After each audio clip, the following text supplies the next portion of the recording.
तीन महामंत्र। ओम त्वमेव साक्षात् श्री महालक्ष्मी महासरस्वती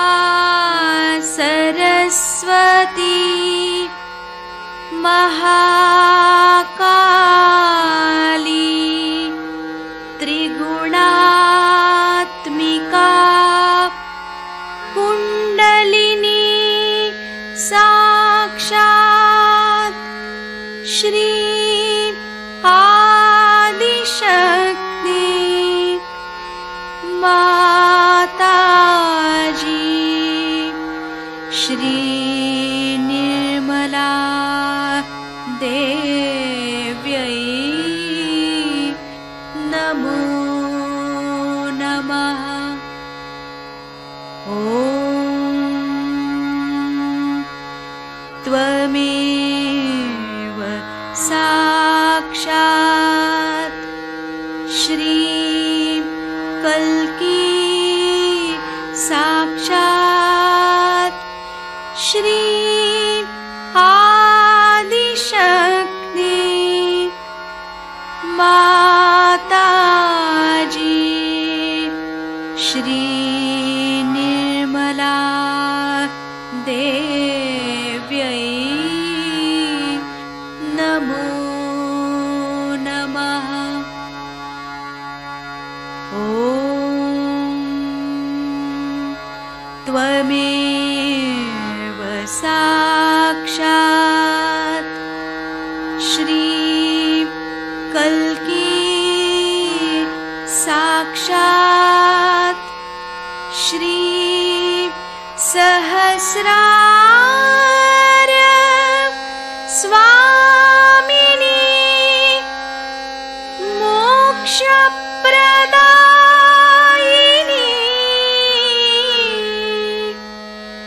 माताजी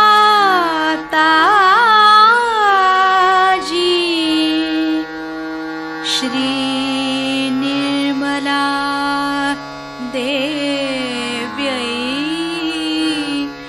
नमो नमः। श्री गणेश मंत्र। ओम त्वमेव साक्षात् श्री गणेश साक्षात् श्री आदिशक्ति माताजी श्री निर्मला देव्यै नमो नमः।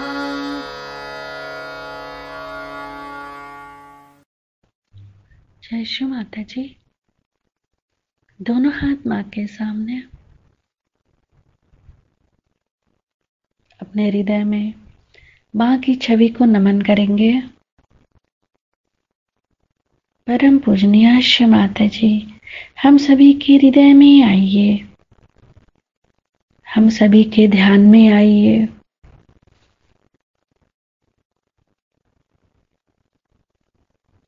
अपने आंखों में, अपने हृदय में माँ की छवि को स्थिर करेंगे।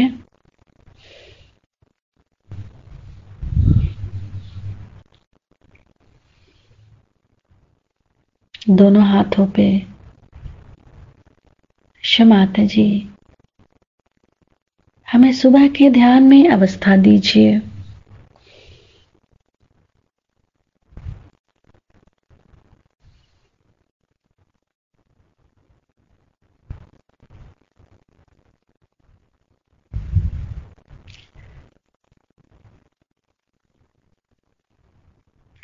माता जी, जिन्होंने हमें परेशान किया है या जिन्होंने हमें तकलीफ दी है, हम उन सबको क्षमा करते हैं।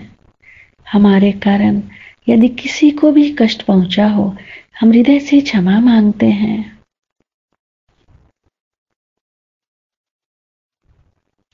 अपने हाथों पे माँ के प्रेम को अनुभव करेंगे।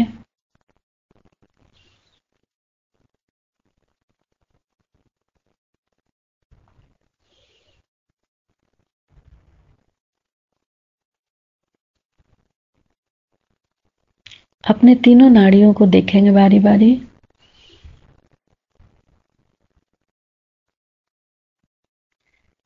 अपने चित्त को एड़ा नाड़ी पे नीचे से ऊपर। माता जी, आप ही तो श्री महाकाली हैं, आपको कोटि कोटि नमन। केवल एड़ा नाड़ी को नीचे से ऊपर देखते रहेंगे।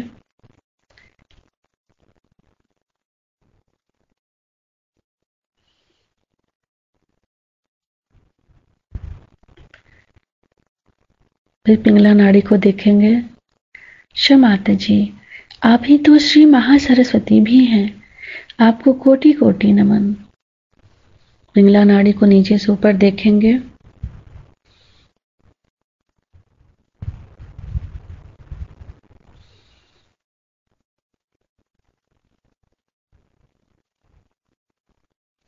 फिर से सुमना नाड़ी।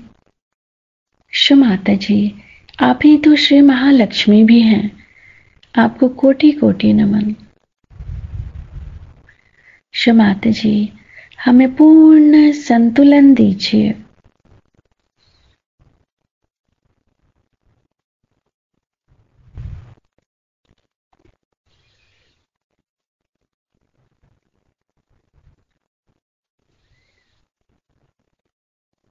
अपने चित्त को सेंटर स्वादिष्ठान। माता जी, आप ही तो श्री ब्रह्मदेव सरस्वती भी हैं, हमारे स्वादिष्ठान में जागृत हो जाइए।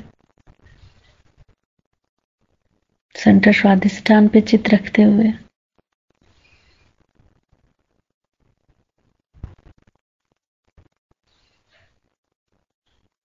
सेंटर नाभि। माता जी, आप ही श्री लक्ष्मी और नारायण भी हैं, हमें समाधानी बनाइए। पूरा चित्त सेंटर नाभि।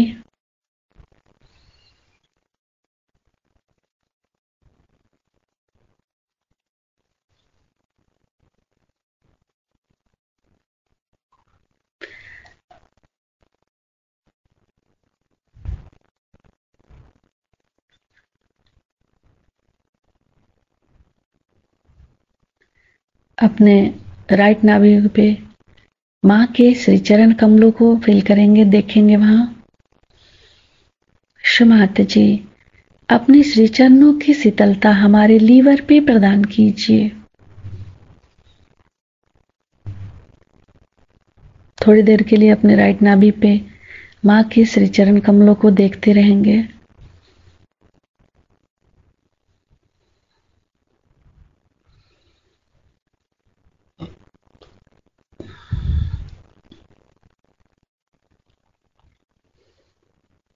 धीरे धीरे अपने संपूर्ण चित्त को फिर से सेंटर हृदय पे। माता जी, आप ही तो श्री जगदम्बा हैं, हमारे हृदय में जागृत हो जाइए। माता जी, हमें सभी प्रकार के भयों से मुक्त कीजिए।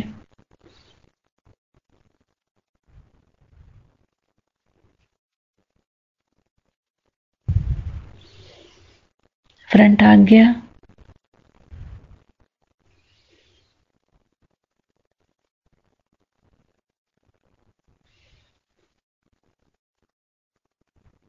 बैक आज्ञा। सिर के तालु भाग पर संपूर्ण चित्त।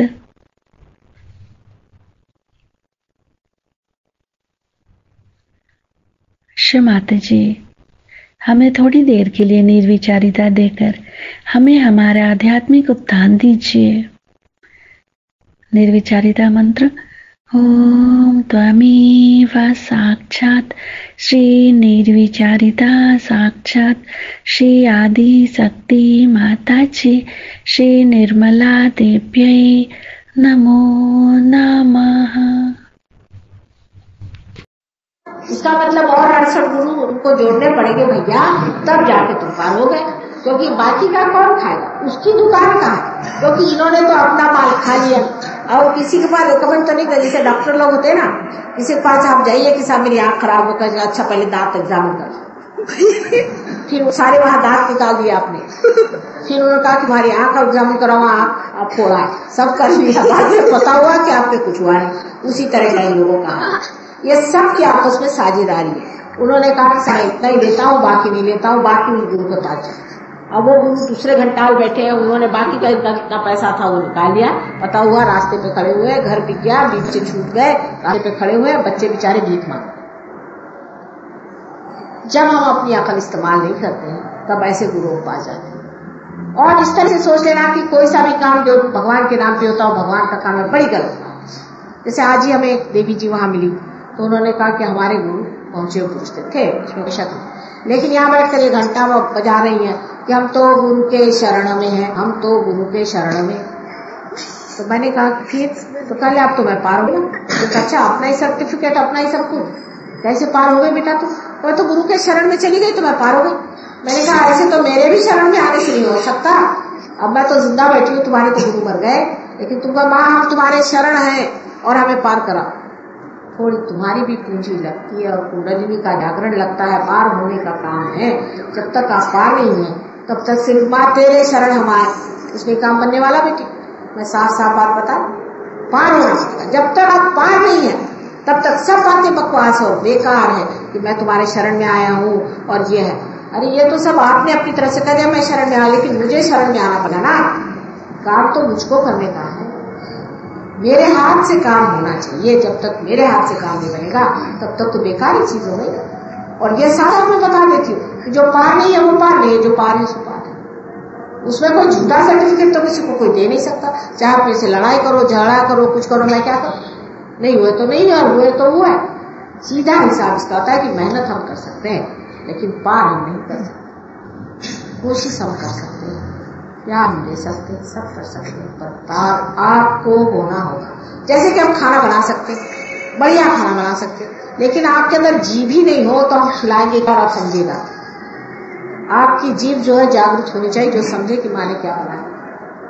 खाना तो आप ही को, क्योंकि मैं आपके लिए खाना भी खा लूं,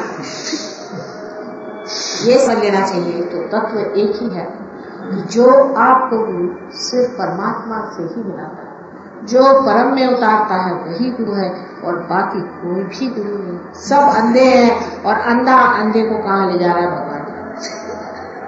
ऐसे शरणागति से पूछ, शरणागति तो सिर्फ पार होने के बाद ही शुरू हो सकती है, उससे पहले की शरणागति कुछ नहीं। आप लिखा होगा कि पार किए बगैर मैं पैर पे किसी को लेना नहीं चाहता, क्योंकि क्या आप जब पार ही नहीं हुए तो मैं भी क्या करूं, पार तो होना पहले जरूर। हाँ ये जरूर है कि बहुत से लोग पैर पे आने पर ही पार हो जाते हैं, तो ठीक है, लेकिन कोई शरणागति की जरूरत नहीं है। शरणागत बाद में होना चाहिए। शरणागत जब आप होते हैं तब कम से कम शरण आने के लिए आत्मा तो होना चाहिए, प्रकाश तो होना चाहिए। बगैर प्रकाश आप मेरे भी पैर पे मत आए। पता नहीं, शायद मैं भी 420 108 क्या अगर मैं हूं तो आप कैसे जानिएगा कि है या नहीं? बेकार की बकवास भी कर रही होंगी तो आप कैसे जानिए? कभी भी आप जब तक पार नहीं होते आप मेरे पैर पे होते हैं। और इसीलिए मना किया गया था कि किसी के सामने बंदगी नहीं करना चाहिए। बंदगी उसी के सामने करना चाहिए जो परमात्मा से आपको मिला। जब तक वो घटना आपके अंदर घटित नहीं होती तब तक आप बिना तत्व के कोई चीज को मानना नहीं चाहिए। इसलिए जो हमारा सुरक्षा का तत्व है उसके बारे में मैंने आपको बताया है। कल बाकी के तत्वों के बारे में बताऊंगी। आज काफी लंबा चौड़ा भी बन गया है। और मुझे एक बात बड़ी खुशी हुई, क्योंकि सबने कल कहा था कि कल सिनेमा है तो कोई नहीं आएगा माँ प्रोग्राम में, और मेरे पिताजी बेचारे लंदन जा रहे थे, उनको ऐसे ही छोड़ के मैं चली आई, एयरपोर्ट भी नहीं गई। मैंने कहा नहीं जाना चाहिए, हो सकता है कोई लोग तो आएंगे ही, और इसलिए मैं आई। और मुझे बड़ी खुशी हुई कि आप लोग अपना सिनेमा छोड़ करके भी यहाँ आए। इसका मतलब आपने तत्व को ज्यादा महत्व, और इसीलिए मैं बहुत आज खुश हूँ। महात्मा की कृपा से आप सब आज पार हो जाइए तो कल बड़ा मजा रहेगा। और कल सबको लेके यहाँ आइए, which will they would like to have, but I've seen that we had one girl from England. Her name was Felicity, and she came here. I was speaking only in Hindi or Marathi, and she was getting good vibrations all the time, and the vibrations were all right. When she went back to England, she lost all her vibrations. So, because I was speaking in English. So, I said, what's the matter? And I analyzed it that when I'm speaking in English, Hindi or Marathi, it is a mantra. It's a thing that gives energy, no doubt. But when I speak in English language, especially, say, the people who understand English are sort of, they start thinking about it and their ego starts working it out. And when ego starts working it out, you know what happens. And that's why the vibrations were much poorer. And if you want, I will speak it. If you want me to speak in English, I will. I don't mind. But the problem is this, that the more I'll speak in English, the worse it would be for vibrations. So I would like all of you to tell me what should I do.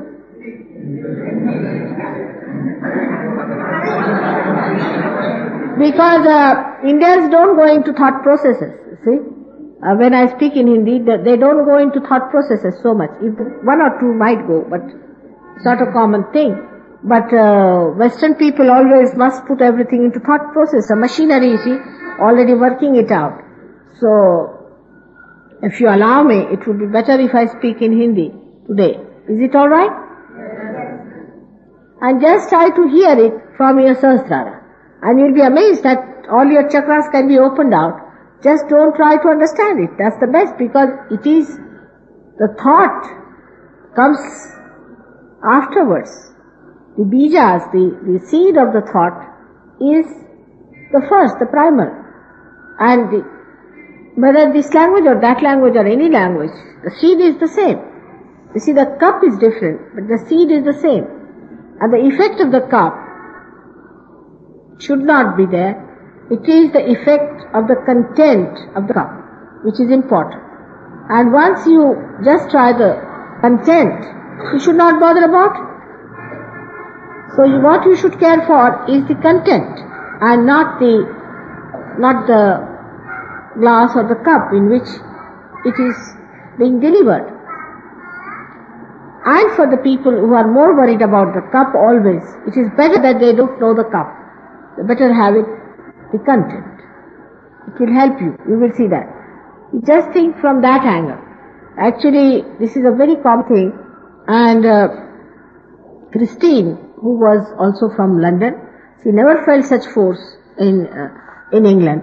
But when she came to India, and when she was moving about with me, and I was mostly speaking in Hindi or Marathi, and she's in another world now, and she's very good. So I think it also keeps your ego a little bit down. See, ego is too much in English-speaking countries, that you know very well. The English language itself is very ego-oriented, I think, and it keeps your ego down. Like the other day we were coming by plane, and one of the air hostess, she just announced that those who are going further to Nepal, please consult the people down. She had to say down below. She missed the below part. And everybody started laughing at her and making fun of her as if she was the greatest fool ever born. You see? But now this air hostess must be knowing at least 3 or 4 languages, plus languages of this country. While the people who are supposed to be English speaking only know English, nothing more. And the French think knowing of their own language, so they don't know any other language but French. So it is important to understand that when we have an ego-oriented personality, it is better not to listen to words, but better to have the contents without the words there. It's a better idea. It will work out better. So again, I hope by my speech I have not again given a push to your egos by any chance. Try to keep it down. And see that this ego business, which is our enemy, absolutely it is our enemy, that we have acquired through our different systems, we know that. And so we must try to keep it down as much as we can. and you'll enjoy the Hindi speech. All right? अब आप लोगों की तारीफ तो मैंने बहुत खोल के कर दी, लेकिन असलियत ये है या नहीं ये तो जानने की बात है कि हमारे यहाँ भी अहंकार कुछ कम नहीं है मनुष्य में, लेकिन बेकार की चीज का हमें अहंकार हो जाता है। और वो इस तरह की बेकार की चीजें हैं कि उसके बारे में हम लोग जानते हुए भी कि महाबेवकूफी हम उसे करते रहते। सहज योग जो है आपको सत्य के दर्शन कराता है। सत्य जो है, था और रहेगा, उसके मामले में कोई आप कॉम्प्रोमाइज नहीं कर सकते कि आप कहें कि चलिए माँ ऐसा ही क्यों नहीं कह देते आप जिससे काम बन जाए, इस तरह से बोल दीजिए तो अच्छा रहेगा, उस तरह से कह दीजिए तो अच्छा रहेगा। ऐसी कोई बात सत्य में नहीं। जो है सो है, वो इसी तरह से रहेगी। और अगर आप सत्य नहीं मानना चाहेंगे तो उसका आपको भोग उठाना पड़ेगा। माने ये नहीं कि सत्य आपको हानि देता है, लेकिन सत्य को अगर आप छोड़ दे तो आप असत्य पे उतर आए, और जब असत्य पे उतर आए तो असत्य तो हानिकारक है, वो आपको तकलीफ देगा। ऐसा भी हुआ है कि बहुत से लोग सहयोग में आए, बहुत कुछ ऊंचे उठ गए, बड़ा उन्हें लाभ हुआ, बहुत कुछ पा लिया, बहुतों को पार किया, उसके बाद उन्होंने सहयोग छोड़ दिया। उसके बाद आपने साल बाद आए कि माँ मुझे तो बीमारी हो गई, अब मैं क्या करूं। ऐसे भी बहुत से लोग होते। तो कहले अब देखो सहयोग ने हमें सजा दे दी। सहयोग ने आपको सजा नहीं दी, लेकिन अगर आप किसी की छत्र छाया में बैठे हैं और उसे छोड़कर आप बाहर जाएं और आप पर अगर बरसात आ जाए तो क्या आप कहिएगा कि इस छत्र छाया ने आपको तकलीफ दे दी?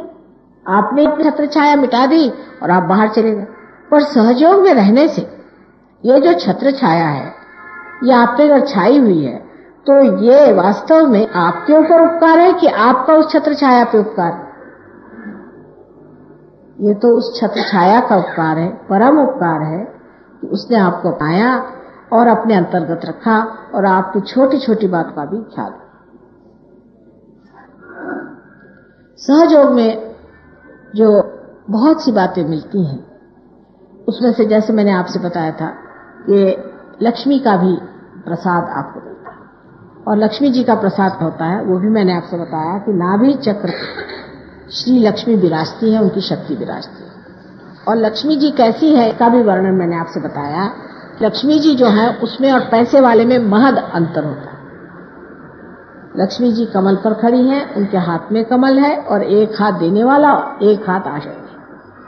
कमल पे जो खड़ी होगी उस लक्ष्मी जी देखने में तो काफी भरी भक्कम दिखाई देती है। कभी आपने लक्ष्मी जी को एकदम ऐसे नहीं देखा हो जैसे आजकल की ब्यूटी क्वींस होती है, लेकिन उनकी तंदुरुस्ती काफी अच्छी होती है क्योंकि उनको अपने अंदर बहुत कुछ ज्यादा पानी का समावेश, उनका जन्म ही पानी से हुआ ना। जिसका जन्म पानी से है उसके अंदर तो पानी बहुत होना पड़ता है, उसकी भी वजह होती है। अगर उनके अंदर पानी हो तो इतने जो चक्र चलाने पड़ते हैं, उसके लिए बफर, उसके लिए रुकावट, उसके लिए एक बीच में बचाव और कुछ नहीं रह जाता। इसलिए पानी बॉडी में होना बहुत जरूरी होता है और इस वजह से भरभक्कम होती है।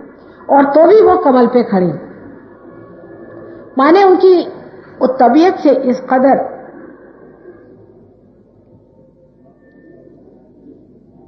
शब्द नहीं हिंदी में, पर जिसे कहना चाहिए कि इस कदर वो सजी हुई हैं या तबीयत से इस कदर वो सधी हुई हैं कि पूरा बैलेंस करके भी, और उनका कोई वजन ही नहीं वो डालती कमल पे, कोई उनका वजन नहीं डालती, यानी अपना बोझा वो किसी पे नहीं डालती। आप देख लीजिए लोग कितना बोझा दूसरों पे डालते।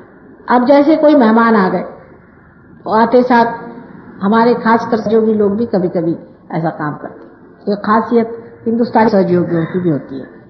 जैसे कि आप कहीं से आए, अब दिल्ली में आ गए कोई सहयोगी, तो वो पहले कहेंगे कि साहब यहाँ कुछ आराम नहीं हमें मिल रहा, और यहाँ पे हमें खाने को ठीक नहीं मिल रहा है, यहाँ पे ये इंतजाम ठीक नहीं है, वो इंतजाम ठीक नहीं है। जैसे अपने घर में तो ये लोग बिल्कुल आलीशान बगीचों पे ही रहते हैं, यहाँ आते ही साथ सबको पता हो जाता है कि साहब यहाँ ये चीज ठीक नहीं है, यहाँ फलानी चीज अच्छी नहीं है। कोई अगर बम्बई आया तो उनका भी यही है। मतलब आप एक कांटा बन के रहते, हर जगह आप फूल जैसे नहीं रहते, आप कांटे की तरह रहते। कि हर आदमी को आप चुपते रहते हैं। हर जगह हर एक को महसूस होना चाहिए कि आप आए हुए हैं, आप कोई विशेष चीज है, आपको कोई ना कोई विशेष चीज होनी चाहिए। इस तरह से हम लोग अपना जीवन जो है वो सोचते हैं कि हमने बड़ा अपना महत्वपूर्ण कर दिया, और जिस आदमी के ज्यादा रुपया होगा वो उतना ही ज्यादा नखरे करता है। जितना आदमी गरीब होगा अपने देश में उतने उसके नखरे कम होंगे, लेकिन जितना आदमी रईस हो जाएगा उतना उसके नखरे ज्यादा होंगे। और लक्ष्मी जी के कोई नखरे बिचारी के, वो तो कमल पे अपनी खड़ी हुई और पूरी समय खड़ी रहती, कभी ये भी नहीं कहती कि मैं थक गई भाई थोड़ी देर को लेटी जाओ। पूरी समय वो कमल पे अपने शरीर को संभाले हुए, इतने बड़े शरीर को संभाले हुए खड़ी रहती है, बिल्कुल हल्की सी, किसी को महसूस नहीं होता है। ये लक्ष्मीपति की निशानी। जिस आदमी में वास्तविक लक्ष्मी है उसका कहीं भी बोझा नहीं लगता है। ऐसा आदमी जहां भी रहता है उसका सुगंध, उसका सौरभ सब दूर फैलता है, लेकिन उसकी कोई भी चीज महसूस नहीं होती। कहीं भी वो आपको ये नहीं जताता है कि आप पैसे वाले हैं या आप नहीं हैं, या उसके पास ज्यादा पैसा है या आपके पास इस चीज की कमी है। वो तो इस तरह से रहता है कि किसी को पता ही नहीं चले कि कैसे आए और कैसे गए। वो इस तरह से जीवन बिताता है जैसे किसी को पता ही नहीं चलता। लेकिन अधिकतर पैसे वाले तो पहले डींग बजाते घूमेंगे कि साहब मैं बड़ा पैसे वाला हूं, कुछ नहीं तो अजीब तरह के हॉर्न लेकर के रस्म बजाते चलेंगे, जिससे वो मुड़ मुड़ के देखे कि कौन गधा चला जा रहा है। हर चीज का शो होना चाहिए, हर चीज की आर्टिफिशियलिटी होनी चाहिए। एक एक तमाशा ला कर देता है अपने नाम से क्योंकि वो पैसे वाला। ये लक्ष्मी जी की बात नहीं। लक्ष्मी जी बहुत ही ज्यादा एकदम ऐसी तरीके से रहती, संभली हुई, सदी हुई कि किसी को पता ही नहीं चलता। फिर एक हाथ से उनका दान होना चाहिए, वो दान भी किसी को पता नहीं होना चाहिए कि दान हो रहा है। जस्ट बह रहा है, तो जा रहा है, दे रहा है, लेने का सवाल नहीं। और दूसरे हाथ से आश्रय होना चाहिए। जो उनके आश्रित है वो सब आशीर्वादित होने चाहिए, नहीं बजाय इसके कि बहुत से अपने नौकरों को मारते हैं, पीटते हैं, ये करते हैं। नहीं, आश्रित माने उनको पूरी तरह से, जो लक्ष्मी जी के आश्रित होते हैं उनको पूरी तरह से वरद हस्त होता है, पूरा वरदान देते रहते हैं। और उनके दोनों हाथ में कमल होते हैं। कमल गुलाबी रंग के होते हैं और गुलाबी रंग के कमल में ये द्योतक है कि वो प्रेम की निशानी। गुलाबी रंग जो है उनके प्यार और प्रीत की निशानी है। वो अपने बिल्कुल ही नाजुक पंखुड़ियों में भंवरे जैसा कांटे वाला प्राणी होता है उसे भी स्थान देती है। कहीं से भी चला है उसे रहने के लिए इंतजाम रहता है, हर समय उसके लिए इंतजाम रहता है। ऐसा आज तक मैंने कोई पैसा वाला नहीं देखा कि उनके दरवाजे कोई भी चला तो कहे अच्छा भाई तुम्हें कोई जगह नहीं, आओ मेरे यहाँ सो जाओ। वो तो 4-4 दरबान ला के रखेगा कि कोई अच्छा भी भला आदमी हो तो उसको पीछ के निकाल के भगा दे। इस प्रकार हमारे अंदर जो लक्ष्मी जी का तत्व है वो हमारे नाभि चक्र में है, जिसके बारे में मैंने आपसे बताया। जैसा वो है वैसा ही है, उस तत्व को हम बदल नहीं सकते। बाहर का सब कुछ आप बदल दीजिए लेकिन उसका तत्व जो है वो वही बना। तत्व न बदल सकते हैं, ना ही उसको आप इसी तरह से कोई उपदेश दे सकते हैं और ना ही उससे कोई आप झगड़ा कर सकते। जो तत्व है वो तत्व ही बना है। अगर आपको तत्व पर रहना है और आपको अपने साथ ही ईमानदारी बितानी है तो आपको जानना चाहिए कि सत्य जो है वो सत्य ही रहेगा, आप उसको बदल नहीं सकते।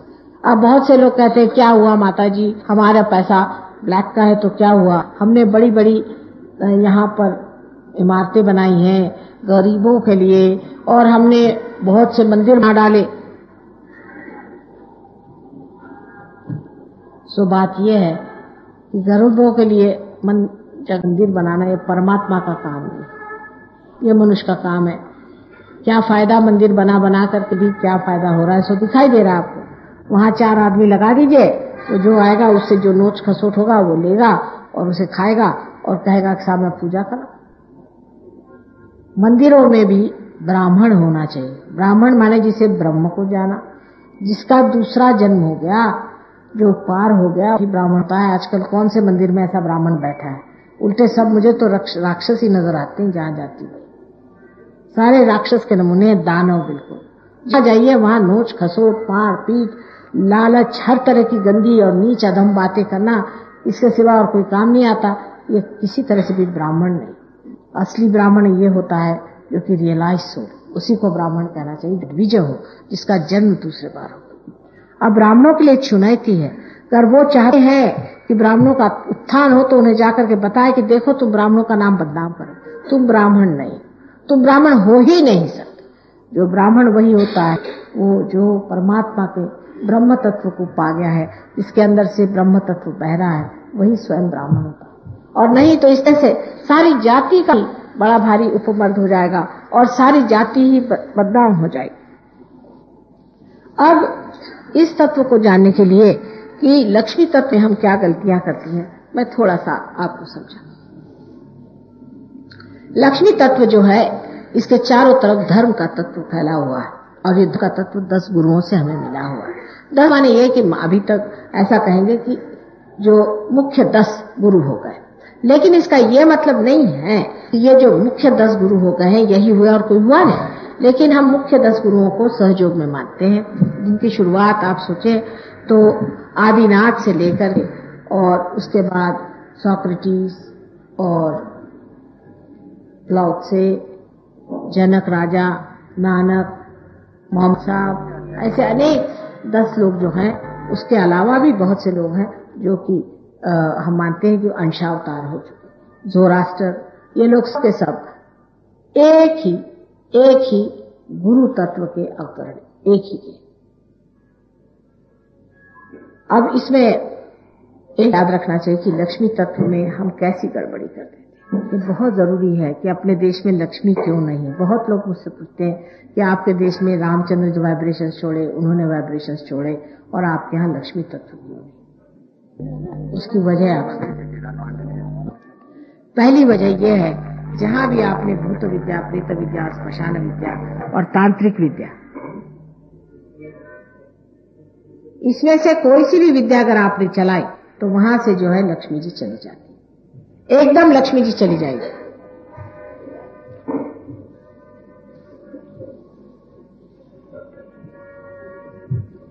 आप अगर कोई सी भी विद्या चलाएं, तंत्र विद्या चलाएं, यानी कोई सी भी भूत विद्या, प्रेत विद्या, श्मशान विद्या आदि, ये कोई सी भी विद्या अगर आप चलाएं तो आपकी जो लक्ष्मी की शक्ति वो खत्म हो जाए।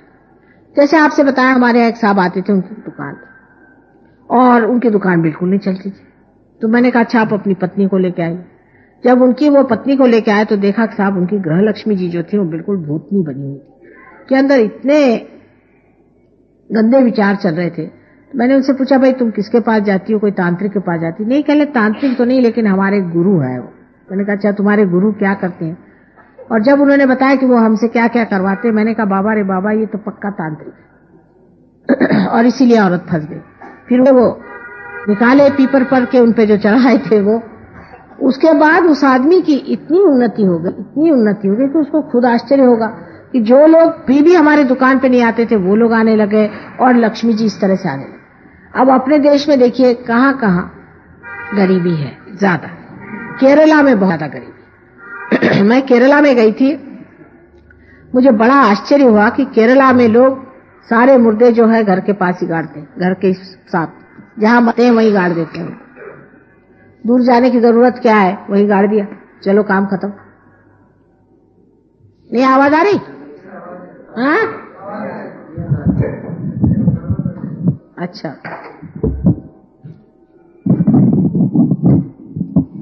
अब जो आवाज है, अब उनकी प्रेत विद्या और श्मशान विद्या में और इस तरह के मुद्रा में कोई अंतर नहीं। माने यह कि जो आदमी मर जाता है उसको ठीक से दफना देना चाहिए, या वैसे किसी भी आदमी को दफनाने की कोई जरूरत नहीं। हाँ अगर कोई साधु हो जाए, या साधु माने ये नहीं कि जो उपास करता है और इधर उधर कपड़े पहन के गेरुए घूमता है, वो नहीं। जो पार हो जाए, जो आदमी पार है, जो संत हो गया, जो पार हो गया, उसको जलाया नहीं जाता अपने देश, उसको कभी भी नहीं जलाया जाता, उसको समाधि कहते हैं। उन्हीं की समाधि हो सकती है। यहाँ तो अरे गहरे सबकी जहां देखिए वही समाधियां खड़ी हुई।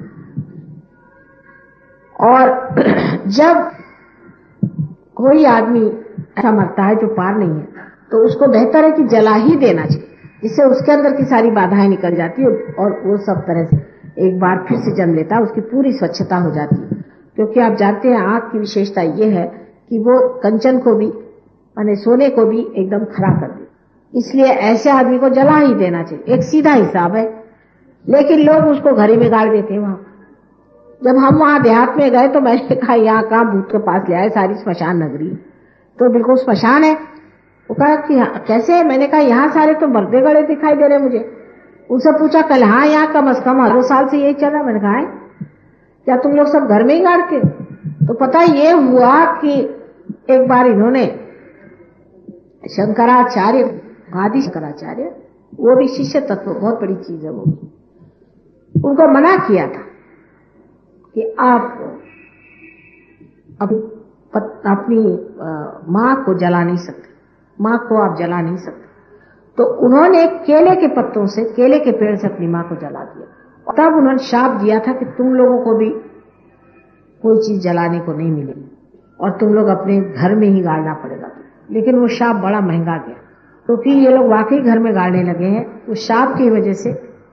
और वहां पर इस कदर स्मशान भूमि है कि वहां गरीबी जाना मुश्किल है।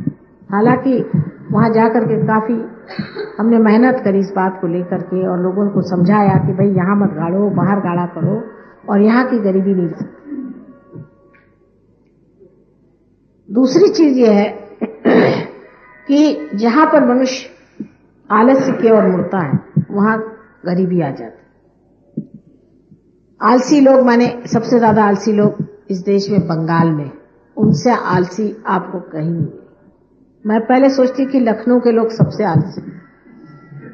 जब मेरा ससुराल लखनऊ में है, मैंने देखा कि इनका सूरज ही 11 बजे उगता है, तो इनका क्या होने वाला। मैं 4 बजे उठने वाली, मैं महाराष्ट्र की हूँ। महाराष्ट्र में बेचारे पत्थर से खाना निकालते हैं, उनको सारा मेहनत पत्थर से करनी पड़ती है, तो वहां तो 4 बजे उठ करके बेचारे मेहनत करते हैं। यूपी के लोगों को मैंने देखा कि बहुत ही आलसी लोग हैं, महा आलसी। लेकिन जब मैं बंगाल गई तो मैंने कहा इनका सानी कहीं नहीं मिलेगा। अब लंदन गई तो लंदन में मैं सोचती हूँ कि सबसे महा आलसी इंग्लिश लोग, ये तो बड़े ही आलसी होते हैं। अब हिंदी में बोल रहे हैं तो बताने में कोई हर्ज नहीं।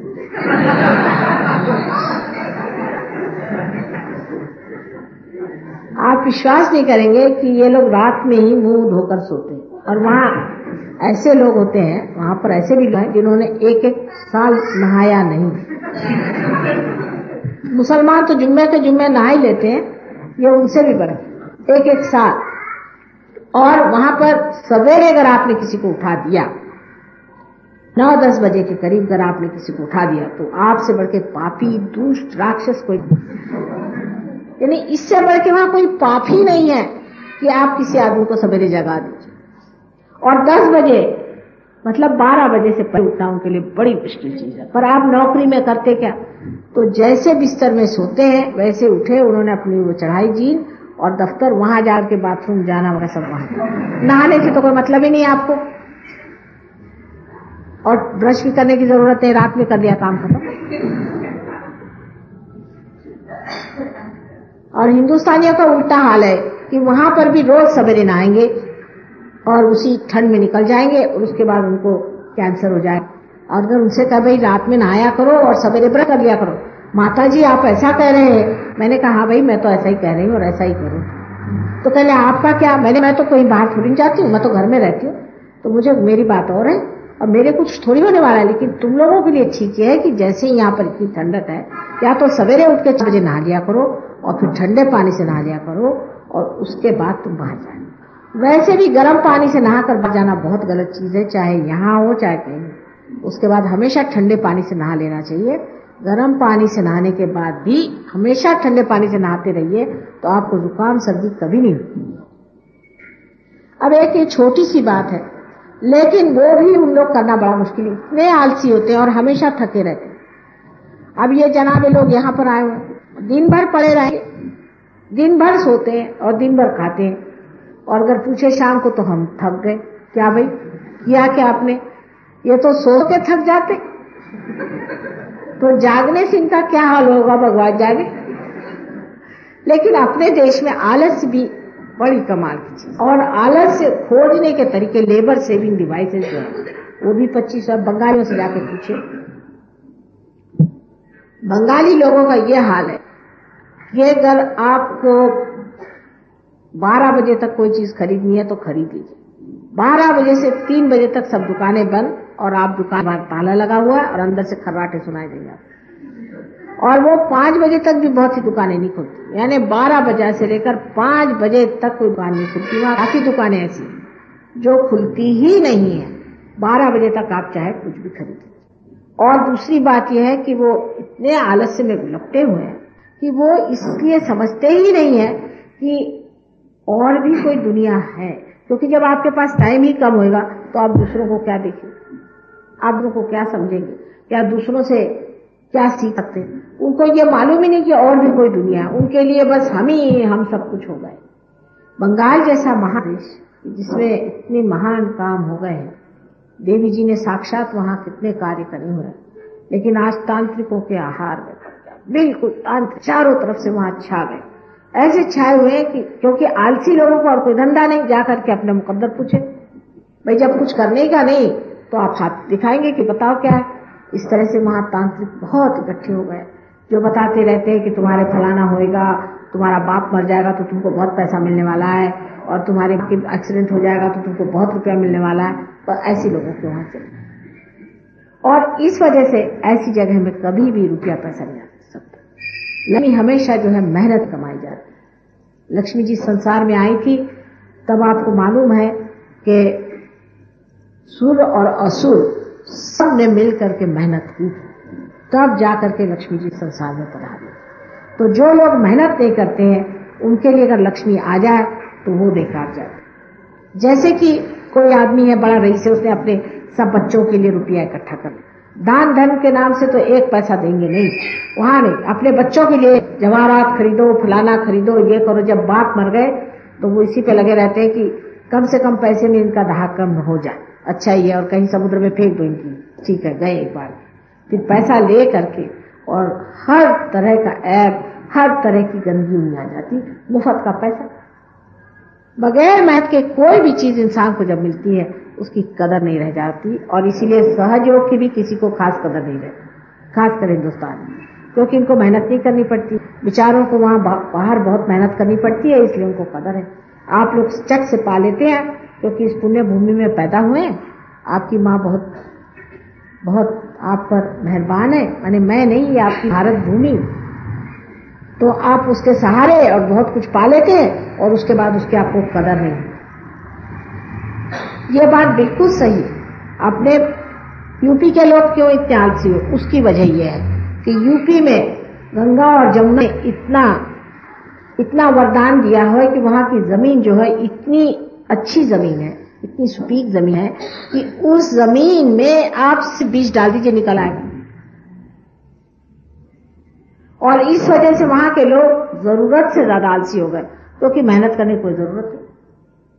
कुछ भी आप कहिए कि चलिए साहब जरा सा घूम आए, गए आमा यार बैठो अभी तो आए, सारा दिन उनका यही चलता रहेगा कि साहब आए लखनऊ, कहने लगे कि हमने कहा कि आपको पुणे नहीं जाना, आपकी बहन वहां, कल जाना तो है भाभी पर बड़ा मुश्किल। मैंने कहा क्या मुश्किल साहब, मैं आपको टिकट निकलवा दूंगी, आप चाहिए तो आपको में बिठवा दूंगी, और क्या चाहिए। कहे लेकिन लाख में ठंड लगी तो अब उठाइए और खोलिए बिस्तर और रजाई निकालिए, तवालत नहीं तो क्या। वहां के एक एक आलसियों के वर्णन है, हालांकि हमने भी बहुत देखे, लेकिन वर्णन है कि एक बार वहां पूछा गया कि भाई तुमसे जो सबसे ज्यादा आलसी हो एक कदम आ गया, बहुत से आलसियों को बिठाए, तो सब लोग आगे आ गए, एक पीछे रह गए। उन पूछा भाई आप क्यों नहीं आ गया, कि ये तवालत कौन करे कि आ गया है।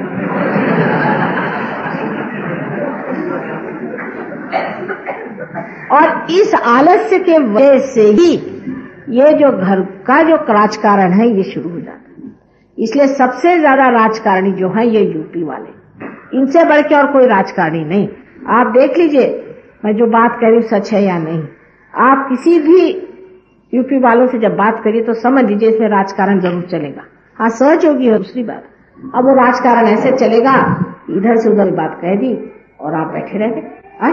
उन्होंने हमारे ये कहा, कहले हाँ भाई हमसे तो यही कह रहे थे, और जाके आपका उनसे दुश्मनी हो गई, हो गया झगड़ा और ग्रुपबाजी हो गई। उसकी वजह ये टाइम बहुत है, आपको कोई मेहनत करने की नहीं, मुफ्त में आपकी माँ दे रही है, आप खा रहे हैं पी रहे, जिसके पास बहुत टाइम होता वो ये करता। और इसके मामले में इतने यूपी वाले सतर्क हैं और उनको इतनी इस मामले में घमंड है कि आपको आश्चर्य होगा कि उनको अपने गरीबी का तो ख्याल ही नहीं। हमारे एक सर्वेंट साहब यूपी के थे, बड़े गंदे थे और बर्तन गंदगी से मानक मद्रास के साहब आए। तो मैंने कहा देखो तुम इतने गंदे हो, अब सब मद्रासी लोग यहाँ नौकर हो जाएंगे और तुम लोग सब नौकरी से निकल जाओगे, तुमको मेहनत करनी चाहिए। तो कह ले कि देखिए हम तो मेहनत क्या करेंगे, इन्हीं को नौकर बनाइए, अब तो हम राज करने वाले। उन्होंने कहा वाह भाई वाह, सभी लोग ये राज कर रहे। ये जो दिमागी जमा खर्च है ये बहुत ज्यादा वहां हो जाता है जहां हर चीज आसानी से मिल जाती है और जहां मेहनत करनी पड़ती है। पंजाब भी अच्छी भूमि है, लेकिन वहां हर समय बाहर से आफत बनी रही, हर समय पंजाब में बाहर लोग छाते रहे, इसलिए लोग मेहनत। जो मनुष्य मेहनत नहीं करेगा, वहां अगर लक्ष्मी जी रह जाए तो जो कहिए। ऐसे ऐसे हमने खानदान देखे हैं कि जिनके यहाँ अशर्फियां भरी पड़ी रहती थी और लोग जैसे पेट्रोल पीते हैं उस तरह से एक लकड़ी से गिना करते थे कि कितने इंच अब बचा हुआ है। और आज ये हालत है कि आप पूरा पेट्रोल लीजिए तो सिवाय धूल के वहां कुछ। बड़े खानदान इस तरह से मिट गए, आलसीपना। सहयोग के लिए आलस जो है उसका दुश्मन है। कोई भी सहयोगी के लिए आलस, I am saying that for सहयोग laziness is the worst enemy. इसलिए कहा कि ये भी समझ लें। और जब आप आलस्य में पड़ेंगे तो आपकी नाभि पकड़। अब मैंने आपसे बताया है कि नाभि चक्र को ठीक करने के लिए मनुष्य में चुस्ती होनी चाहिए। सवेरे जल्दी उठना चाहिए और सवेरे जो कुछ भी सहयोग में कार्य करना है उसे करके और उसके बाद अपने कार्य में भी तत्पर रहना चाहिए। सहयोग इतनी बातें सिखाता है, इतनी बातें सिखाता है कि आपको आश्चर्य होगा। हमारे लंदन में ऐसे लोग थे कि जिनको सवेरे उठना मुश्किल था, अब बराबर 4 बजे उठ के नल पे नहा करके और ध्यान में बैठे। उनको खुद आश्चर्य है। तो मैंने पूछा कि कैसे बात कर ले माँ, आप सवेरे हमको 4 बजे जगा देती हैं, सब काम आप जगा देती और हम जग जाते। जब तक अपने देश में ये चुस्ती नहीं आएगी, हमारा देश गरीबी से, चिल्लाने चीखने से और भीख मांगने से कभी नहीं जाएगा। भीख मांगना तो सबसे बुरी चीज।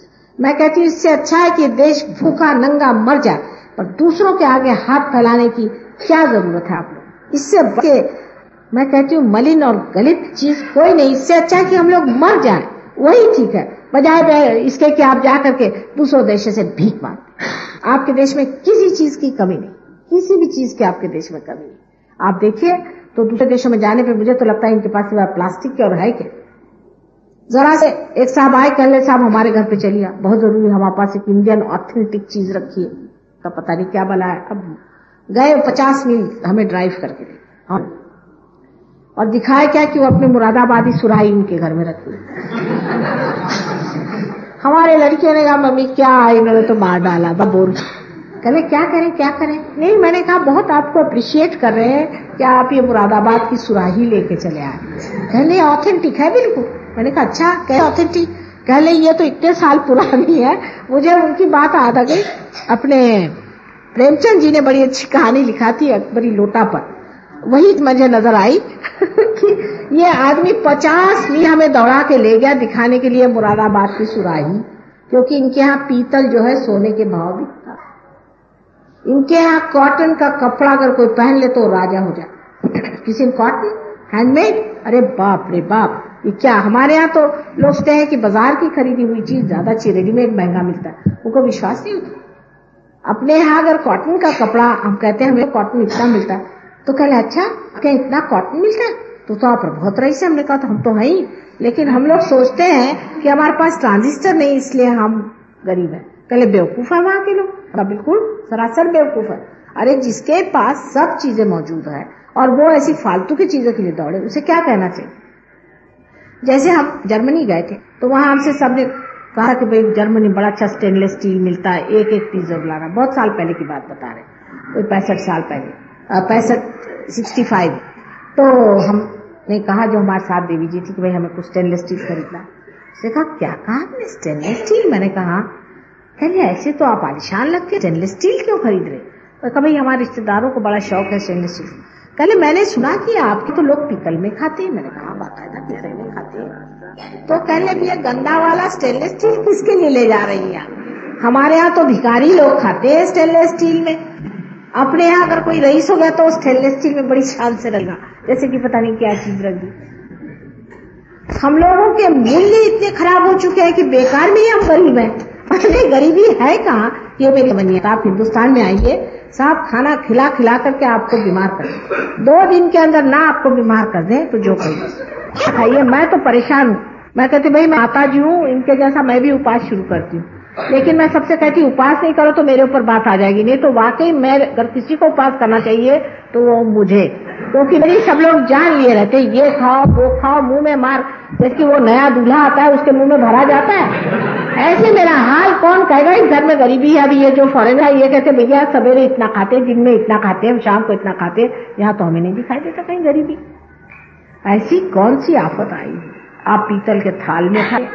इन लोग कहते हैं कि ये अभी हम ले गए इनको दिखाने, तो कह ले भाई देखो घर जो है आप जो भी आश्रम बनाना उसमें सीमेंट मत लगाना। इनके लिए सीमेंट जो है कचरा है, कचरे से भी बदतर। जो आदमी बिल्कुल लेबर क्लास होगा वो सीमेंट में रहता है।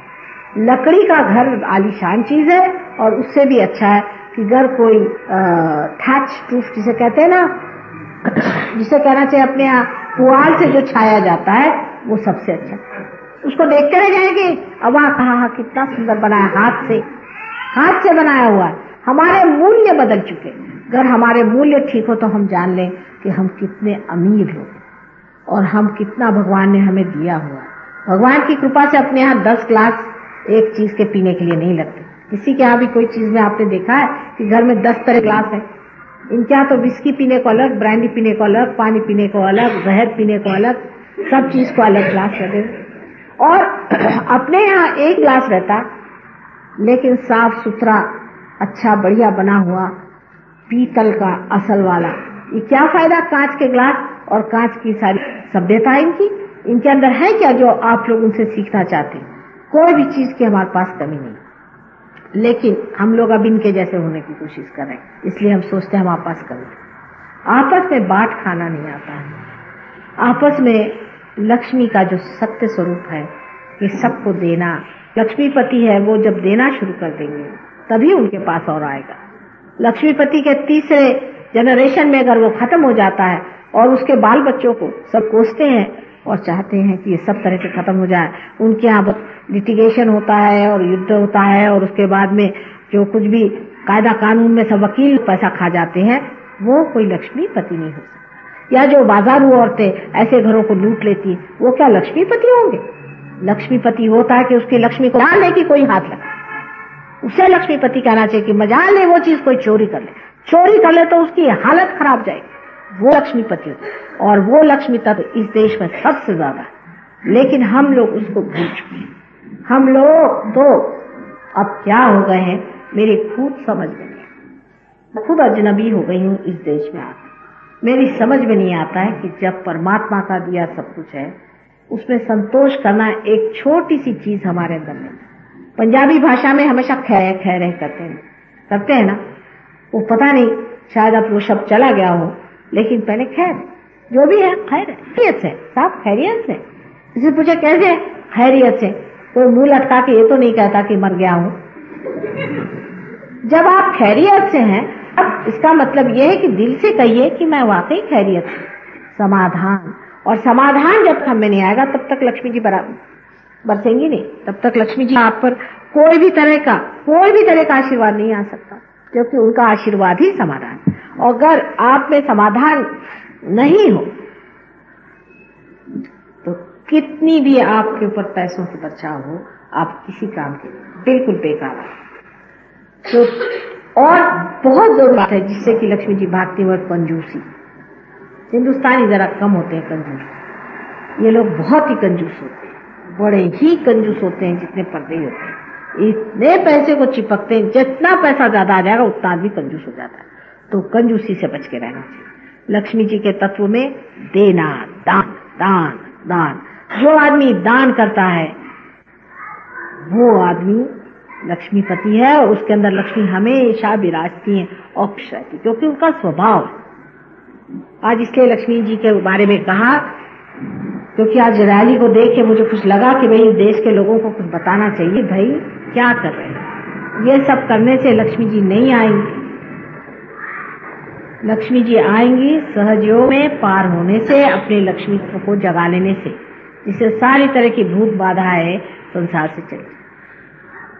अब जो उसके ऊपर का चक्र जिसके बारे में मैंने कहा आपसे, सुरक्षा का चक्र जो है, जहाँ पर देवी साक्षात विराजती है और जो हमारे लिए शक्ति स्वरूप है।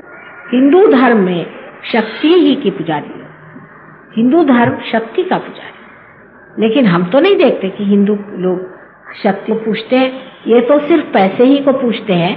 मैंने तो आज तक देखा नहीं कि शक्ति को हिंदू लोग पूछते हैं। ऐसे पूछते होंगे जो लोग पूछते भी हैं मन में, तो वो पैसा ही चाहते हैं। यहाँ तक कि शक्ति के पास जाकर भी कहते हैं कि माँ हमें पैसा दो।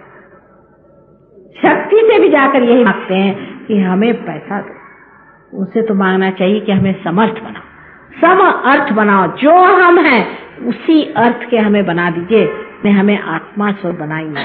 ये अगर हम अपनी माँ से मांगे तो फिर दुनिया की कोई चीज मांगने की जरूरत नहीं है। आप अशक्त हैं, इसीलिए आप और चीजों के लिए दौड़ते हैं। जो आदमी समर्थ होता है उसको ठोकरों पे रखता है, वो बादशाह होता है, वो कोई चीज की परवाह नहीं करता। और इसलिए हमको चाहिए कि सहयोग में हम जागें और खड़े हो जाएं और ऐसे विशेष लोग बने जो दुनिया में एक ही तरह के हों, जिनमें ये सब फालतू की खुराफाते कि साहब किसी का पैसा मार लिया, किसी का घर नोच लिया, किसी को परेशान कर दिया, किसी को मर्डर कर दिया, इस तरह की जो दानव सेना तैयार हो रही है इस देश में, इसको खत्म करने के लिए बहुत जरूरी है कि सहयोग में आप लोग जागिए। फिर ऐसे लोग तैयार होंगे, ऐसे लोग तैयार होंगे कि दुनिया की कोई भी दानवी शक्ति उसको हटा दे और उसको नष्ट नहीं कर सके। यही हमारे देश का एक ही बचने का मार्ग है, और तो मुझे कोई मार्ग दिखाई नहीं। परिवर्तन होना चाहिए, और परिवर्तन होने के लिए कुंडलिनी का जागरण होना चाहिए।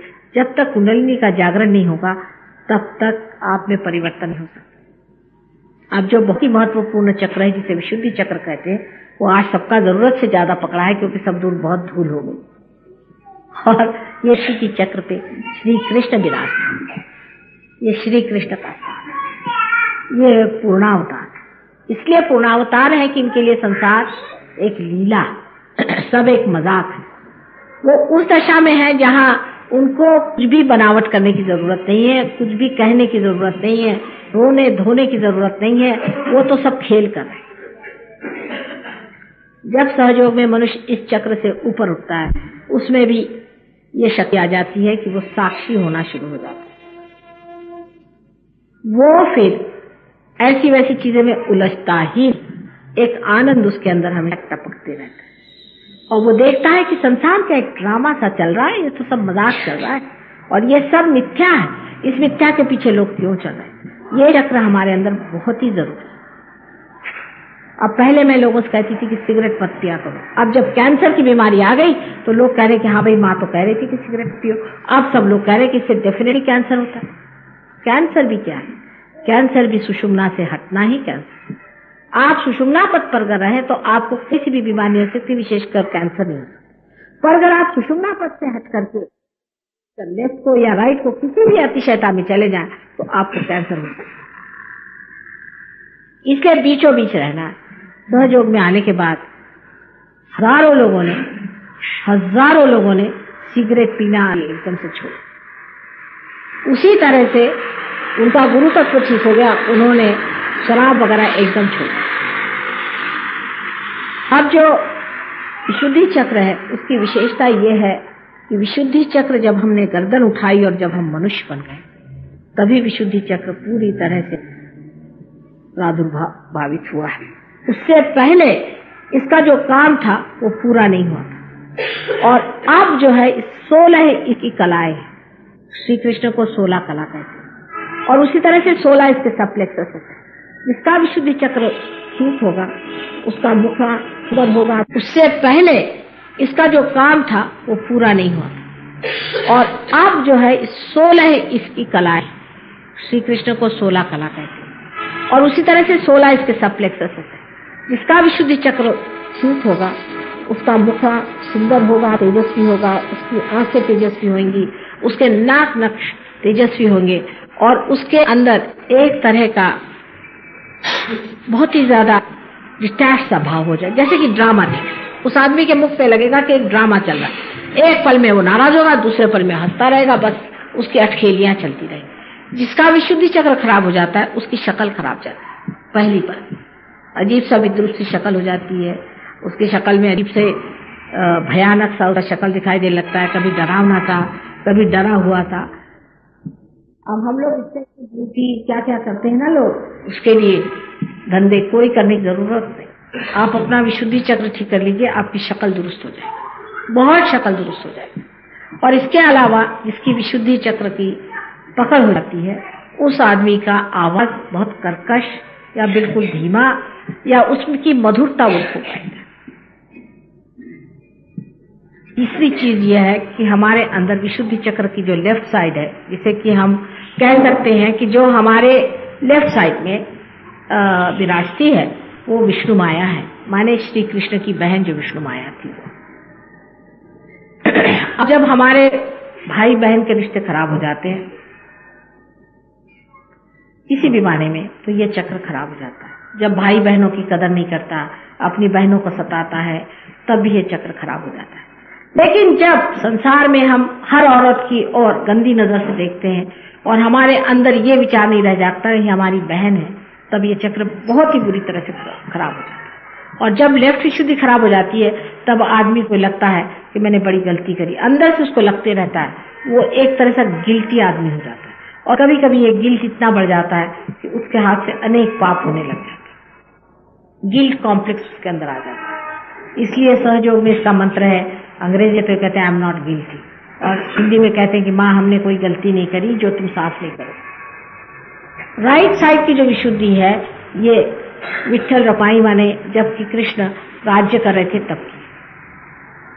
जब हम अपने राज्य में विराजते हैं, माने हमारा राज्य परमात्मा का राज्य हो, और जब परमात्मा के राज्य में हम विराजे हुए और तब भी हम भिखारी जैसे बक करते हैं और लोगों से रुपया मांगते हैं और पैसा मांगते हैं और उनकी चापलूसी करते हैं और उनके सामने अपनी ये पेशानी झुकाते हैं, तब राइट विशुद्धि पकड़ जाती है। जो आदमी अपनी पेशानी अपनी किसी गरज के लिए दूसरों के सामने झुकाता है या किसी भी नीच आदमी के सामने इसलिए झुकाता है कि उसी को वो गुरु और कुछ मानता है, उसकी राइट विशुद्धि पकड़ जाती है। और राइट विशुद्धि पकड़ने के नाते बहुत तरह के कॉम्प्लिकेशन होते हैं, विशेष करके कैंसर की बीमारी इसमें हो सकती है। इसलिए जो लोग चापलूसी में आकर के इसके पैर छू रहे, उसके पैर छू रहे, उसके ये कर रहे करते हैं, जान लें कि आखिर आपको परमात्मा के सिवा और किसी के सामने अपना सर नहीं झुकाना, और किसी के सामने सर झुकाने की जरूरत भी क्या है और दे भी क्या सकता है। बहुत से लोग हमें कहते हैं कि वो संत साल से उनके हमने झुका है, अधिकतर तो ढोंगी और भोंदू ही लोग हैं, नहीं तो 420 या दानव या राक्षसी है। अच्छा अगर ये नहीं हुए, समझ लीजिए एक साधु संत है, वो भी पार है, समझ तो भी है तो इंसान, भगवान तो नहीं, अवतार तो नहीं है। जब तक कोई अवतार नहीं हो तो उसके साथ झुकाने की क्या जरूरत है। तुम भी कल हो सकते हो पार और तुम भी कल संत हो सकते, लेकिन जो अवतार है उसके सामने सर झुकाना दूसरी बात है, तब सारे चक्र खुलते हैं। सिर्फ अवतार के सामने ही सर झुकाना चाहिए, वो दूसरी बात है कि अपने माँ बाप है उनके सामने सर झुकाओ, वो एक रोजमर्रा के एक व्यवहार है। उसकी बात दूसरी, माँ बाप के झुका लिए, शादी में गए तो सबके पैर छू लिए, बड़ों के पैर छू लिए, ये बात दूसरी की। एक बार वो कर लिया हो गया वो तो सम्मत, लेकिन हर बार जिसको देखिए कोई चले आ रहे हैं महाशय जी वो उधर से और कहा कि साहब ये तो मिनिस्टर साहब के यहाँ बिल्कुल उनके चमचे हैं, चले ये 4 चमचे उनके पीछे और पैर होने के। इस तरह की जिन लोगों की दुर्दशा होती है वो इस कदर दुख में पड़ जाते हैं और इतनी तकलीफें उठाते हैं कि मैं तो उन लोगों को ठीक करते करते तंगा, क्योंकि मनुष्य को अपनी इज्जत और अपनी शान के साथ ये चक्र जो है आपको शान दी कि आपने सर ऊपर उठाया। ये नहीं कि इसको हर जगह आप झुकाते फिरिए और अपने को नीचे गिरा फिरिए। आप बहुत बड़ी चीज है, भगवान ने आपको एक अमीबा से इंसान बनाया और जब आप इस हालत पे आ गए तो आपको जरूरी है कि आप इसकी इज्जत करें, अपनी इज्जत करें और अपनी जो शान है उसको समझें। दूसरी बात यह है कि बहुत से लोगों को यह भी है कि दूसरों से डरते रहते हैं। ये भी जो चक्र है इससे भी लेफ्ट की शुद्धि पकड़ सकते। जब आप किसी आदमी से डर जाएं, वास्तविक में आप बेकारी में डरे, तब आपकी लेफ्ट की शुद्धि पकड़ सकती है।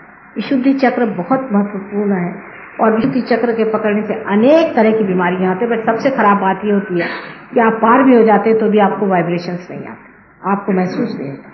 आपकी जितनी नर्व्स है, हाथ की मर जाती तो हाथ पे महसूस नहीं रहा और लोग कहते हैं कि माँ हमको अंदर तो महसूस हो रहा है पर हाथ में नहीं महसूस होता और इसलिए उनको परेशानी होती। सबसे जो बड़ी खराबी विशुद्धि ये है, अगर आपने गलत मंत्र कहे हैं, आपने अगर किसी भी ऐसे आदमी से मंत्र लिए हैं जो अनधिकार है, जिसने आपको झूठे मंत्र दिए हैं, इन सब से आपकी लेफ्ट की शुद्धि पकड़नी और इस लेफ्ट की शुद्धि का इलाज यही है कि उस मंत्र का जो है जागृत करा लें। अगर कोई मंत्र जागृत नहीं है तो उसको इतना ही नहीं। और मंत्र जागृत तभी होता है जब कोई रियलाइज सोल आपको मंत्र बताए और वो भी निदान करके बताए कि आपकी कहाँ तकलीफ है, कौन सी तकलीफ है, किस जगह में कौन सा मंत्र कहना है। अगर वो बराबर से आपको बता सके तो आप उस मंत्र को कहें तो आपको मंत्र सिद्धि हो सकती।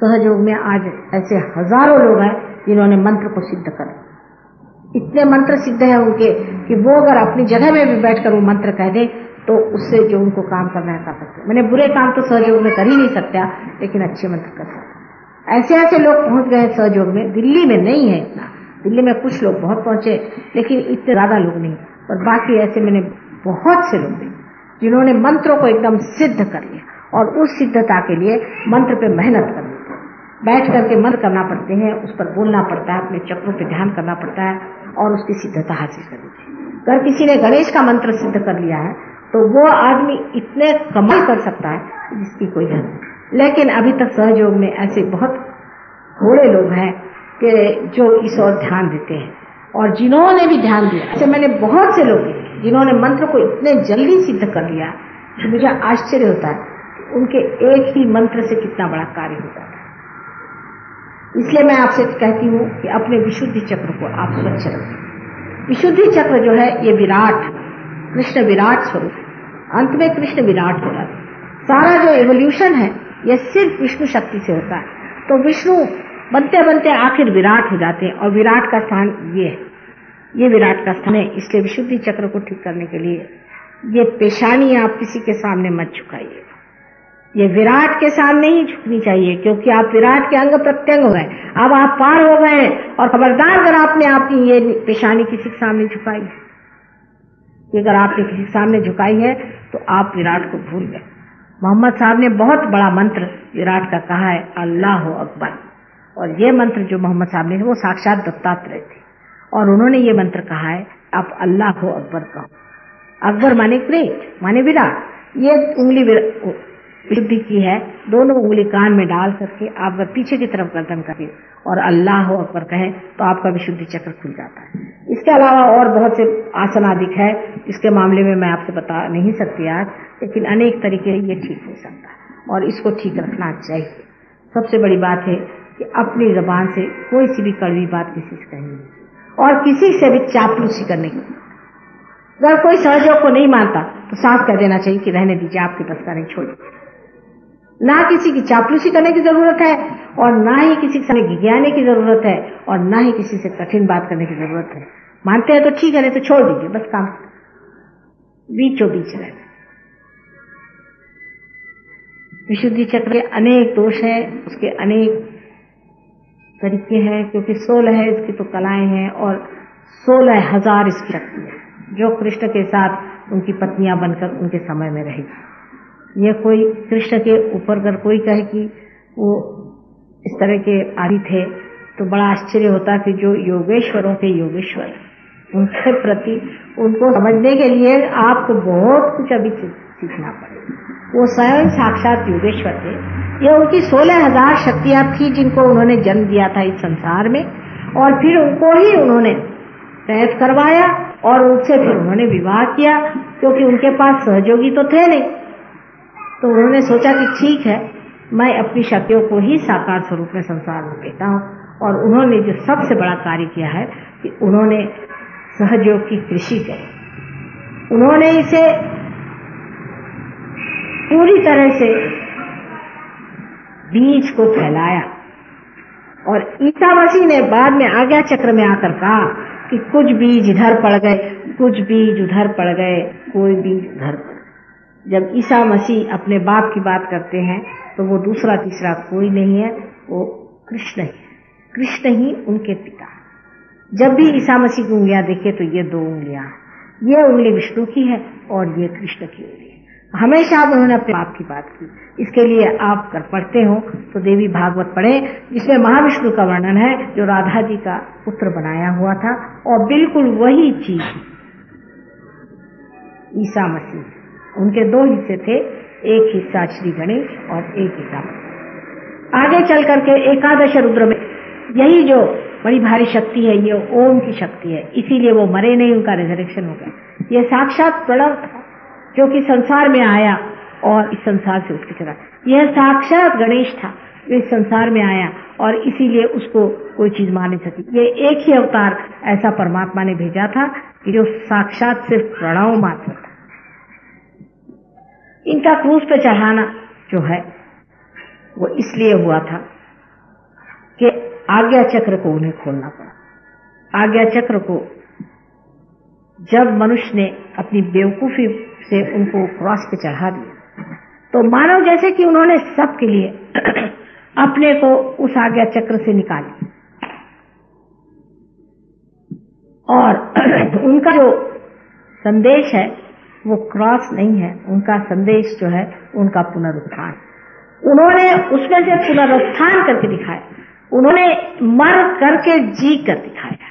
और वही सहयोग है कि जिसमें आप भी, सभी कंसेप्शन जो है इमैक्युलेट है, यानी आप भी जो माँ के हृदय गर्भ में आप आते हैं और वहां से माँ आपको ब्रह्मरंध्र से पैदा करती है।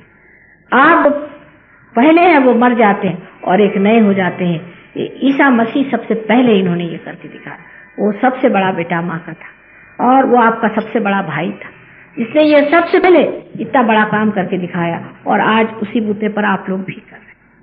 जो भी इनकारनेशन आते हैं वो अगुवाई करते हैं, एक स्टेप फॉरवर्ड जो होता है वो अगुवाई करते हैं। और उन्होंने ये बड़ा भारी महान कार्य करा। और आज्ञा चक्र पे जो आदमी पार हो गया है वो जानता है कि हमारा मंत्र उस पे सहयोग में लॉर्ड प्रेयर है। लॉर्ड प्रेयर से आज्ञा चक्र एकदम छूट जाता है, क्योंकि उसने कहा है जैसे हम अपने अपराधों की क्षमा करते हैं, अपराध जिन्होंने हमारे खिलाफ किए उनकी क्षमा करते हैं, उसी प्रकार हे प्रभु तुम हमारे अपराधों की क्षमा करो। यही मंत्र आज्ञा चक्र का है। आपको आश्चर्य हुआ और बहुत बार मैं आपसे कहती कि माफ कर दो, माफ कर दो, माफ कर दो, क्योंकि आपका आज्ञा पकड़ा है। अहंकार और प्रत्यहंकार दोनों के बीच इनका स्थान है, जहां पर कि पिट्यूटरी और पीनियल बॉडी इन दोनों को संभालती, उसके बीचों बीच एक बड़ा सूक्ष्म स्थान आज्ञा का है। और ये दोनों इस काम करते हैं और दोनों को ये संभालते चलन वलन करते। शुरुआत तो दोनों की विशुद्धि चक्र से होती है, पर इनका चलन वलन और संभालना और स्टीयरिंग जो है वो आज्ञा चक्र से होता है, जिस पर साक्षात महागणेश और महाभैरव बैठे हुए हैं। और जो सामने की तरफ यहाँ आज्ञा चक्र पे ये जो यहाँ पर ये ईसा मसीह का स्थान है। ईसा मसीह महाविष्णु है और उनके लिए कृष्ण ने कहा था कि मुझे जो जो चीज संसार में लोग अर्पण करेंगे उसमें से 16वां हिस्सा तुम्हारा रहेगा और तुम सारे संसार का आधार बन के आओगे और मेरे से भी ऊपर तुम्हारा स्थान रहेगा। हालांकि श्री कृष्ण का स्थान ये है विराट का, लेकिन यहाँ पर बीच में आज्ञा चक्र में दोनों जगह देखिए कि इस और इसके बीच में उन्होंने अपने बेटे को बिठाया। और राधा जी जो थी वही मेरी है, वही संसार में मेरी के रूप में आई थी और उन्होंने इस बेटे को लाया था। ये सारा खेल और नाटक इसलिए किया गया कि मनुष्य की मूर्खता वो समझ ले कि अपने अहंकार में, अपने ईगो में उन्होंने ईसा मसीह जैसे आदमी को जो कि साक्षात ब्रह्म स्वरूप थे उनको तक पहचाना। लेकिन अब ऐसा नहीं। ईसा मसीह ने कहा है कि मेरे खिलाफ चाहे आपने कुछ भी कहा हो उसकी मैं माफी कर दूं। और मेरे साथ आपने कोई भी ज्यादती की है उसकी मैं माफी कर दूं। लेकिन अगर होली घोस्ट माने आदि शक्ति के खिलाफ अगर किसी ने जरा सा भी कदम उठाया तो उसको मैं देख लूंगा। साफ साफ शब्दों में कहा, उसका पनिशमेंट जो है वो बहुत गहरा होगा। साफ साफ उन्होंने इन शब्दों में कह दिया है। अगर आप बाइबल पढ़े तो आप देख लें, इसका मतलब उन्होंने कह दिया कि होली घोस्ट संसार में आने वाले, और होली घोस्ट से ठंडी हवा आएगी, कूल ब्रीज आएगा, ये भी बाइबल में लिखा है। इसलिए ईसाई लोग मुझे जरा, मतलब हिंदुस्तान के नहीं लेकिन बाहर के, बहुत जल्दी मान जाते हैं क्योंकि ये पहचान है होली घोस्ट की, ये आदिशक्ति की पहचान। और किसी से भी ऐसी ठंडी हवा नहीं आती है जैसे कि होली घोस्ट से आती है, ये उसमें लिखा हुआ है। लेकिन सबसे तो आश्चर्य है, वहां एक विलियम ब्लेक नाम का आदमी, जो कि एक बहुत बड़ा कवि 100 साल पहले हो चुका है, उसने यहाँ तक लिख दिया है कि हमारा आश्रम कहाँ रहेगा, लैम्बेथ वेल आश्रम रहेगा, जहाँ रूइंस में फाउंडेशंस पड़ेंगे, जो सही बात है। और जहाँ मैं पहले लंदन में गई थी, जो जगह जहाँ मैं सरे हिल्स में रहती थी, वहां भी लिखा कि फर्स्ट बीकॉन्स विल बी लिट इन सरे हिल्स। और यहाँ तक लिखा है कि उनके जो प्यार के वाइब्रेशंस हैं वो सिन्यू जो है स्त्री के तरह हर जगह हर इस्तेमाल किया है। और इतनी बारीक चीज सहयोग की लिखी है। और सबसे बड़ी बात जो उन्होंने लिखी है वो ये कि सहयोग में लोग प्रॉफिट्स हो जाएंगे, माने प्रेषित होंगे, माने पार हो जाएंगे। जो भगवान के लोग हैं, मैन ऑफ गॉड, जो पार हो जाएंगे। और एक विशेष बात होगी कि ये लोग जो पार होंगे ये दूसरों को भी प्रॉफिट बनाएंगे। इसका सारा वर्णन उन्होंने दे दिया है। इसी तरह से बाइबल में भी जॉन के रेवलेशन में सहयोग के बारे में सब कुछ लिखा हुआ है। जो समझने वाले हैं उसे पार होने के बाद समझ सकते हैं। इस तरह की भविष्यवाणियां हर एक जगह हुई हैं। जो समझदार लोग हैं वो सब कुछ समझते हैं, लेकिन जो समझदार नहीं है उनके लिए काला अक्षर भैंस के सामने क्या होता है, वैसी ही बात है। उसी तरह की चीज है कि आदमी को समझ आने के लिए ही पार करना पड़ता है। जब तक आपके अंदर प्रकाश नहीं आया तो आप भी इस बात को नहीं समझ सकते। इसलिए पहले पार हो जाइए, तब आप समझेंगे और पूरी बात को आप जान लेंगे। पार हुए बगैर कोई भी बात करना व्यर्थ जाएगा। अच्छा, बहुत टाइम हो गया है, अब आप पार हो जाइए। हो ही गए सब लोग। आप please put your hands towards me. कौन से दिन होता है आपका सेंट यहाँ? पंत जी, ऐसे पिचकी जहाँ जहाँ की जैसे बिल्कुल बच गई हो, जैसे सर से इतने ऊपर कर, कपड़े से इतने बीच में, इस तरह से हुआ। और जैसे ही फिर उसमें चाबी चलाई तो गाड़ी फिर चल पड़ी। वो कहने लगे कि सब लोग हैरान कि इतने नीचे गड्ढे में जो लोग जाके सब गिरे हैं, और उसमें 3 पुष्ट के लोग थे, सब खत्म हो जाते, कोई भी नहीं। ऐसे अनेक एक्सीडेंट किए होंगे। लेकिन 2 लोग यहाँ पर संडे को नहीं आएंगे या मंडे को नहीं आएंगे, उनके लिए माता जी नहीं है। पहले आप जबरदस्ती करके आइए, उसके बाद आप आ ही जाइएगा। जबरदस्ती रोने पर भी नहीं रोके, क्योंकि बात यह है शुरू में जरा सी आपको अपनी था लेनी पड़ती। जब आप अपनी था पे रहते तो इतना मजा आता है कि और कोई बात ही नहीं अच्छी लगती। फिर तो आप जबरदस्ती ही यहाँ आया करेंगे। कोई कहेगा मंडे को नहीं तो आपको लगेगा अरे क्या खराबी हो गई, क्योंकि दुनिया ही और हो जाती। पर वो टाइम ऐसा होता है, उसके लिए थोड़ा अपने पे जबरदस्ती करनी पड़ती। वो कृपया अपने पे जबरदस्ती करें, सहयोग में आए, सबसे मिले, आशीर्वादित हो, आपस में बातचीत करें। ये सब आपके भाई बहन वास्तविक हैं और ये बताएंगे कि आपकी पकड़ कहाँ आ रही, इनकी पकड़ कहाँ आ रही, और ये सब आपको समझा दें। और अब आप प्रकाश हो गए हैं, आपके अंदर लाइट आ गई, आप भी दूसरों को दें। अपने भाई बहन, अपने रिश्तेदार, उनको बुलाइए, सबको बुलाइए। हमारे एक सहयोगी हैं मिस्टर प्रधान, उनके लड़के का, बड़े लड़के का लड़का मर गया। वो भी बड़ी बुरी तरह से एक टांकी पर गिर के मरा। तो उनसे लोगों ने कहा कि भाई माता जी ने कुछ नहीं किया इस लड़के के लिए। तो उन्होंने कहा कि साहब माता जी ने मेरा ठेका लिया है, इसका बाप कभी माता जी के पास नहीं गया और उस लड़का कभी नहीं गया। हालांकि वो मेरा ग्रैंडसन है, मेरे लिए बहुत दुख की बात है, लेकिन माता जी की बात मत कहो। मेरे सन ने तो कहा कि आप कुफी कर रहे हैं, आप कहाँ सहयोग में मरे जा रहे हैं, और ये लड़का तो कभी आता ही नहीं था, तो हंसता था माता जी। तो जब उन्होंने कभी उनका आश्रय ही नहीं लिया, आपने उनके लिए कुछ किया ही नहीं, तो आप क्यों चाहते कि उनका ठेका ले रखा हम हमारे सारे खाना का। और जबकि आज उनकी उम्र कोई 65 साल की है, 75 साल की है, और बड़े मेहनती आदमी है और बड़े शरीफ आदमी, और सहज के लिए बहुत किया। लेकिन देखिए, आप अपने रिश्तेदार खाने पे बुलाते हैं, इस पे बुलाते हैं, उनको कहना आप सहयोग की मेजबानी पर आइए। थोड़े दिन को भोजन के लिए बुलाना पड़ेगा, लेकिन भोजन के सिवा आएंगे नहीं। भोजन के बाद भजन और भजन के बाद पार। कुछ न कुछ ऐसे तरीके लगा करके इनको पार करना पड़ता है। आसान नहीं है, हाथ में जल्दी नहीं आने वाले। जैसे मछली को पकड़ते हैं ऐसे इन सहयोगियों को पकड़ना पड़ता है। इसलिए कोशिश करनी पड़ेगी। और तो भी बहुत से बेवकूफ छूट ही जाते हैं। इसलिए जो महाबेवकूफ है उनको छोड़ देना, उनको देखेंगे बाद में। लेकिन जो अक्लमंद है उनको समझाकर बुझाकर सहयोग में ले आओ। Raga Durga, please put your attention on heart. I think I don't have to say something about Raga Durga. The name is enough itself. Durga. Raga for the mother, which comes from your heart. Raga Durga.